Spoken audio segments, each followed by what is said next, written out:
أعوذ بالله السميع العليم من الشيطان الرجيم بسم الله الرحمن الرحيم الحمد لله رب العالمين والصلاة والسلام على نبيه الصادق الأمين نبينا محمد صلى الله عليه وسلم وعلى آله وصحبه أجمعين أما بعد فسلام الله عليكم ورحمته وبركاته የተከበራችሁ ወንድሞቼና እህቶቼ የዛሬው ክፍል 5 ፕሮግራማችን የላ ኢላሃ ኢላላህ ሹሩጦች የመጨረሻ ክፍል ላይ ነን። ባሳለፍናቸው ተከታታይ ትምህርቶች ስለ ላ ኢላሃ ኢላላህ መስፈርት ወይም ሹሩጦች 4 ክፍል ተመልክተናል።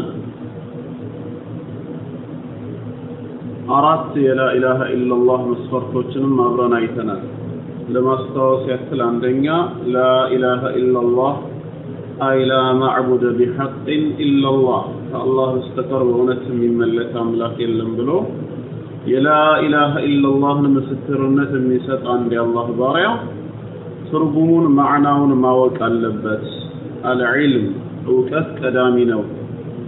ስለዚህም ከላ ኢላሃ ኢላላህ መስፈርቶች አንዱ ዒልም ነው እውቀት ነው ብለን ስለዚህ አየን። ሁለተኛ አልየቂን በዚህ እምነቱ እርግጠኛ መሆን የቂን ሊኖረውም ይገባል ጥርጣሬ መዋለል ያልተካተተበት የሆነ። ሶስተኛ ደግሞ አስድቅ ጉዳዩን እውነት ነው ሊለው ሐሰት ብሎ ላይመልሰው እውነት ነው ብሎ ሊያምን ያስፈልጋል። ነገሩ ተረድቶት እውቀቱ ኖሮት እርግጠኛ ሆኖ ነገር ግን እውነት ብሎ ያልተቀበለ እምነቱ ትክክለኛ ስለማይሆን እውነት ማለትም ሌላ መስፈርት ነው። አራተኛ ደግሞ አልኢኽላስ ያንን ነገር ለይልኝ ስሙልኝ ሳይሆን ለአላህ ብቻ አጥቶ ሊለው ይገባል። ወይም ሽርክን ሳይቀላቀልበት አላህን ብቻ በብቸኝነት ለማምለክ ላ ኢላሃ ኢላላህ ኢኽላስ መስፈርቱ ሆኖ ይገባል ብለን አይተን ነበር። ኢንሻአላህ የቀሩትን ነጥቦች ዛሬ እናያቸዋለን ማለት ነው። አሽርጡል ኻሚስ ሌላው አምስተኛው መስፈርት አልሙሐባ መውደድና ማፍቀር ላ ኢላሃ ኢላላህ የምትለዋን የምስክርነት ቃል የሚሰጥ ሰው አላህና መልእክተኛውን ወዶ መሆን አለበት። ተገዶና ጠልቶ ሳይሆን በትክክል አላህን በማምለኩ ደስታ ሊገባው ሊሰማው ይገባል። አላህን የወደደ መልእክተኛውን የወደደ እንዲሁም የእስልምናን ሃይማኖትና የእምነቱ ተከታይ የሆኑ ሙስሊሞችን አፍቃሪና ወዳጅ መሆን አለበት። ላ ኢላሃ ኢላላህ በፍቅር ላይ እንጂ በጥላቻ ላይ የሚመሰረት አይደለም። ለምንድነው ላ ኢላሃ ኢላላህ ያልከው ብትባል ተገድጄ ነው ጠልቼ ነው ብትል ነገ አላህ ዘንድ አይጠቅምህም። የሚያስገድድህም አካል የለም ቀድሞውኑ ላ ኢክራሃ ፊዲን በሃይማኖት ማስገደድ ስለሌለ። ስለዚህም አንድ ሰው ይህንን እምነት ሲናገር ላ ኢላሃ ኢላላህ እሱ ዘንድ ማለት ነው አላህ ጋራ ተቀባይነት ያለው እንዲሆን መሐባ ሊኖረው ይገባል። ግለሰቡ መውደድና ማፍቀር መቻል አለበት። በተቃራኒው የላ ኢላሃ ኢላላህ ጠላቶችን ጠላቱ አድርጎ መያዝ አለበት። ሰዎች የላ ኢላሃ ኢላላህ ተቃዋሚ ከሆኑ ከአላህ በስተቀር በእውነት የሚመለክ አምላክ የለም የሚለውን ሐሳብ በእምነትም ሆነ በተግባር የሚጻረሩ ከሆኑ በዚህ ተግባራቸው ሊጠላቸው ይገባል። የአላህን ጠላት ወዶ አላህንም ወዳለው ማለት አብሮ የሚሄድ ስላልሆነ ማለት ነው። ومما يدل على اشتراط المحبة في الإيمان ይሄ ላ ኢላሃ ኢላላህ የሚለው የእምነት አካል ውስጥ መሐባ ወይም ፍቅር ራሱን የቻለ መስፈርት ለመሆኑ قوله تعالى ጌታችን አላህ በቅዱስ ቃሉ እንዲህ ያለው እንደ ማስረጃ ይጠቀሳል። ሱረቱል በቀራ ምዕራፍ 2 ቁጥር 165 ላይ አዑዙ ቢላሂ ሚነሽ ሸይጣኒር ረጂም ومن الناس من يتخذ من دون الله أندادا ከሰዎችም መካከል አሉ ይላል ከአላህ ሌላ ቢጤን አድርገው የሚይዙ አሉ ታዲያ እነዚህ ከአላህ ውጪ ቢጤ አድርገው የሚይዟቸውን አካላት يحبونهم كحب الله አላህን እንደሚወዱት ይወዷቸዋል ይላል ሲወዷቸው ከአላህ ጋር ሙሻረካ አድርገው በፍቅር ማለት ነው አጋርተው አላህን እንደሚወዱት ቢጤ አድርገው የያዙትንም አካል ይወዳሉ ወይም ሙእሚኖች አላህን የሚወዱትን ያክል እነዛም ሙሽሪኮች ጣዖቶቻቸውን ወይም ከአላህ ሌላ ቢጤ አድርገው የያዙትን አካል ሙእሚኖች አላህን የሚወዱትን ያክል እነሱም ቢጤዎቻቸውን ይወዳሉ والذين آمنوا أشد حبا لله እነዛ ያመኑ እውነተኛ ሙስሊሞች ግን ለአላህ ያላቸው ፍቅር እጅግ የበረታ ነው ጣዖታውያን ለጣዖቶቻቸው ካላቸው ፍቅር በላይ ስለዚህም በዚህ አንቀጽ መሰረት እውነተኛ ሙእሚን እውነተኛ አማኝ አላህን የበለጠ ሊያፈቅር ይገባል የወላጅ ፍቅር ቢኖርም የልጅ ፍቅር ቢኖርም ነገር ግን አላህን ቀጥሎም መልእክተኛውን የምንወደውን ያክል ሊሆን አይገባም ፍጹም ገደብ የሌለው ፍቅር ፍጹም ገደብ የሌለው ውዴታ ለጌታ አላህ ብቻ ነው ሊሆን የሚገባው በላ ኢላሃ ኢላላህ ውስጥ መሐባ ወይም ማፍቀር መካተት መቻል አለበት በሌላም አንቀጽ ላይ ጌታችን አላህ በሱረቱል ማኢዳ አንቀጽ 54 ላይ ያ አዩሀል ለዚነ አመኑ እናንተ ያመናችሁ ሰዎች ሆይ من يرتد منكم عن دينه ከሃይማኖቱ የሚመለስ ወደ ክህደት የሚቀለበስ ሰው ካለ ይሄ ሰው ራሱን እንጂ ጌታውን አይጎዳምና فسوف يأتي الله بقوم يحبهم ويحبونه الله በመትኩ ሌሎች የሚወዳቸውን እነሱም ጌታቸውን አላህን የሚወዱ የሆኑ ህዝቦችን ያመጣል ይተካል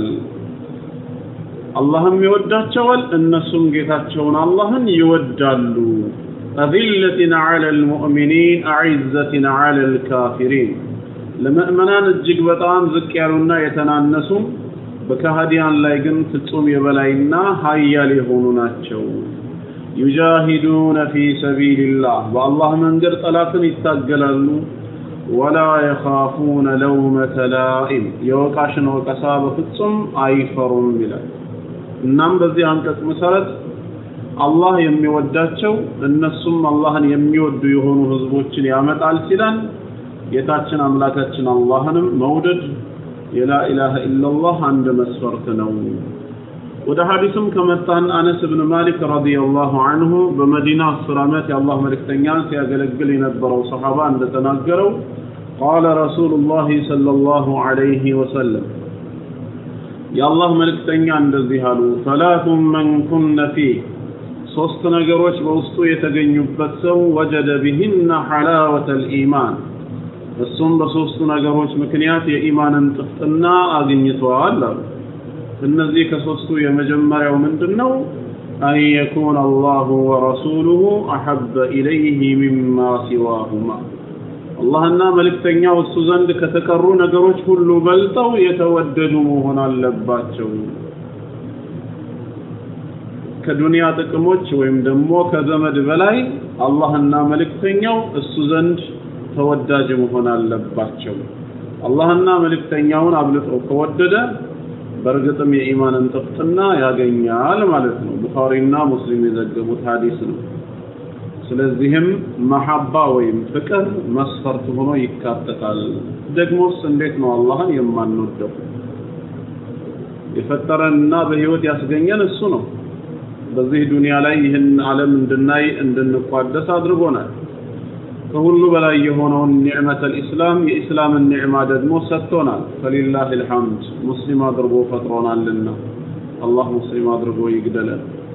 አምነንና መልካም ስራዎችን ከሰራን ደግሞ ነገ በአኺራ ማብቂያ የሌለውን ዘላለማዊ ህይወት ጀነትን ቃል ገብቶልናል እንደዚህ አይነቱ ጌታ ካልተወደደ ማን ነው የሚወደደው አላህን የመውደድ ምልክቱ ነብዩ ሙሐመድን አለይሂ ሰላቱ ወሰላም መከተል እንደሆነ በሱረቱ አሊ ኢምራን ላይ ጌታችን ነግሮናል ቁል ኢን ኩንቱም ቱሂቡነ አላህ እስኪ ነገራቸው እውነት እናንተ አላህን የምትወዱ የምታፈቅሩ ከሆናችሁ ፈተቢዑን እኔን ተከተሉኝ ብለህ ነገራቸው አላህን የመውደድ ምልክት ነብዩ መሐመድ አለይሂ ሰላቱ ወሰላምን መከተል ነው የዛኔ ውጤቱም ይሁብብኩሙላህ አላህም ይወዳችኋል ስለዚህም አላህን መውደድ ላ ኢላሃ ኢላላህ ውስጥ የሚካተት መስፈርት ነው الشرط السادس ሌላው ስድስተኛው መስፈርት ደግሞ الانقياد መታዘዝና ለጌታ አላህ ፍቃድ ተጎታች መሆን ከላይ የተጠቀሱትን አምስት መስፈርቶች ያሟላ አንድ ሙስሊም በተጨማሪም በስድስተኛ ምንን መስፈርት ማሟላት አለበት በላ ኢላሃ ኢላላህ ውስጥ የሚካተተው ለጌታ አላህ ፍቃድ ራሱን ያስገዛ ለትእዛዙ የተጎተተ መሆን መቻል አለበት ታወቀ እርግጠኛ ከሆነ እውነት ብሎ ከተቀበለና በእኽላስ ማለት ነው ጉዳዩን ሪያእና እዩልኝ ስሙልኝ ሳይከትበት በእኽላስ አድርጎ እንደገናም በፍቅር ያመነ ሰው ግዴታ ታዛዥ ሊሆን ይገባል አላህም በሱረቱ ዙመር 39ኛው ሱራ አንቀጽ 54 ላይ وأنيبوا إلى ربكم ودقيتاته بملتقت تملسوا وأصلموا له لرسم الجسطوا تاززوا بمالت قيتاتنا ندن التازز راسو ينقرنا على مالته سورة النساء مأرافرات وتر أندمته هايام مستملاي ومن أحسن دينا ممن أسلم وجهه ፊቱን ለአላህ ታዛዥ አድርጎ ከሰጠ ሰው የበለጠ ሃይማኖቱ ያማረ ማን ነው وهو محسن እሱ ስራን አሳማሪ ሆኖ ፊቱን ለአላህ ታዛዥ አድርጎ ከሰጠ የበለጠ ማንም ዲኑ ያማረ የለም ነው የሚለው ስለዚህም ትክክለኛ ዲኑ እንዲያምር የሚፈልግ ሰው ራሱን ለአላህ ታዛዥ አድርጎ መስጠት አለበት በአላህ ህግ ስር መዳኘት አለበት በሱረቱ ኒሳ ምዕራፍ 4 ቁጥር 165 ላይ እንደተገለጸው ፈላ ወረቢክ ነገሩ እነሱ እንደሚሉት አይደለም በጌታ እምላለሁ ይላል አላህ ራሱ በራሱ ሲመል ላ ይኡሚኑን በፍጹም አማኞች አይሆኑም حتى يحكموك فيما شجر بينهم በመሐከላቸው ለተከሰተው ችግር አንተን ፈራጅና ዳኛ እስኪያደርጉህ ድረስ ባንተ ሸሪዓ ባንተ ህግ እስኪዳኙ ሰዎች በፍጹም አያምኑም መዳኘትም ብቻ አይደለም ثم لا يجدوا في انفسهم حرجا በውስጦቻቸው ምንም አይነት ችግር መከራን ጭንቀትን እስከማያገኙ በምን ጉዳይ ላይ مما قضيت አንተ በወሰንከውና በፈረድከው ፍርድ ሁሉም ወደው እስኪለዩና ምንም አይነት ችግር ጥላቻን በውስጣቸው እስከማያገኙ ድረስ አንተን ካልተፈረዱ አማኞች አይደሉም ويسلموا تسليما ለጌታቸው ፍጹም መታዘዝን እስኪታዘዙ ድረስ አማኞች አይሆኑም ባለው መሰረት እውነተኛ አማኝ ለችግሩ መፍትሄ አላህና መልእክተኛው ዘንድ ይሄዳል ማለት ነው በህጋቸው ስር ይዳኛል ይሄ ግድ ስለሆነ ማለት ነው እናም ታዛዥነትም ወሳኝነት አለው የላ ኢላሃ ኢላላህ ሸርጥ ሆኖ ይታያል ማለት ነው የመጨረሻው الشرط السابع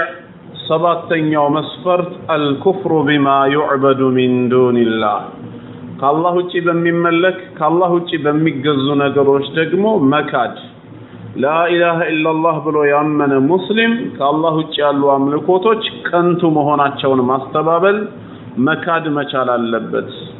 ጌታ አላህ በሱረቱ አልበቀራ ቁጥር 256 ላይ لا إكراه في الدين በሃይማኖት ማስገደድ የለም የሌላ እምነት ተከታይ የሆነ ሰው እስላምን እንዲቀበል ግዳጅ አይሰራም ከተበየነ الرشد من الغي ቀጥተኛው መንገድ ከጠማማው ቢበልጥ ግልጽ ስለሆነ ማስገደድ አይሰራም ማለት ከዛ በኋላ ነው